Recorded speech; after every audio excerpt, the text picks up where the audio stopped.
My take on GDPR. I am not a lawyer, though I have spoken to lots of lawyers and I've worked with professional services firms about the GDPR whole thing. And my take is that you have to get, there's 4 different ways. You have to audit all your data. That's the first thing you have to do. Everybody has to do that. Every business, big, small, tiny, whatever, charity or not. You have to understand how you're collecting your data and what you're doing with it. Okay? So you will decide whether you're collecting data because it is consent, because it's legitimate business interest, because it's contract. So anybody who has bought something through me, I can contact them under the contract rules. They've bought something, so therefore I am able to go back and talk to them again under contract, and they can choose to unsubscribe if they want to. They may have a legitimate business interest to engage with me. So if they have inquired about one of our courses, I have a legitimate business interest where I can tell them more information about that course every time I run that course, and they can unsubscribe.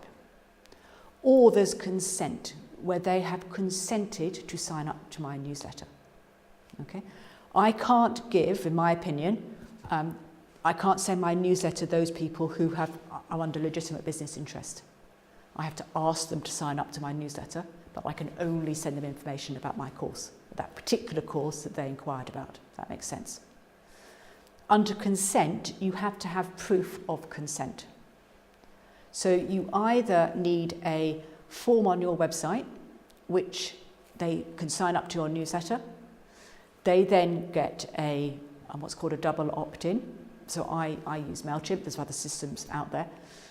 So what will happen is if they sign up for that newsletter on my website, they will then get an email that says, do you really want a newsletter? And they click the link and then they get put on my newsletter list. Okay, so that's a double opt-in consent.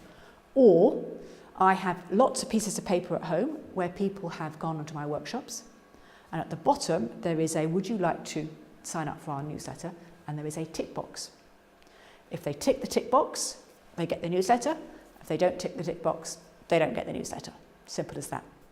I am in the fortunate position where the majority of people that have signed up for my newsletter over the past 10 years have signed up under one of those methods. I did have a subset of people who had inquired about one of my courses who I also put on my newsletter list. I've deleted those people from my newsletter list. So everybody on my newsletter list now has given me consent. Now, I don't feel, because I have record of that consent, I don't feel I've had to go back and get more consent. They've given me the consent once, I don't need to go back and get it again. If you don't have that form of consent, either through a double opt-in or through a tick box somewhere, you are not allowed to send them newsletters from now on. So every website now has to be changed to make sure that that is a tick box for the newsletter. So when somebody purchases, we have now changed it so that they have to tick a box to get the newsletter as well. Privacy policy is something different. You will probably have received lots of emails about privacy policy as GDPR happened. The general feeling is that so long as your privacy policy is clear on your website, and we've added it to our email signature, you don't actually have to send an email out to everybody saying this is our updated privacy policy. So long as it is very clear that when they engage with you, they can see your privacy policy, then that is considered to be enough. Although lots and lots of organisations have sent out emails about privacy policy, I don't think you actually have to anymore. So that's the other thing. And obviously your privacy policy has to be updated to include how people can delete themselves from your organisation, whether they can delete themselves from your organisation. So in my case, I have to keep records of anybody doing our City and Guilds qualifications for 7 years. Yeah. And you'll have to keep records exactly the same. But so in my privacy policy, it says if you request for your information to be deleted, if you are if you have done one of our qualifications, we are obliged to keep your information for 7 years. So we won't delete it until then. But you have to explain all that in your privacy policy now. And as I say, your privacy policy has to be very clear.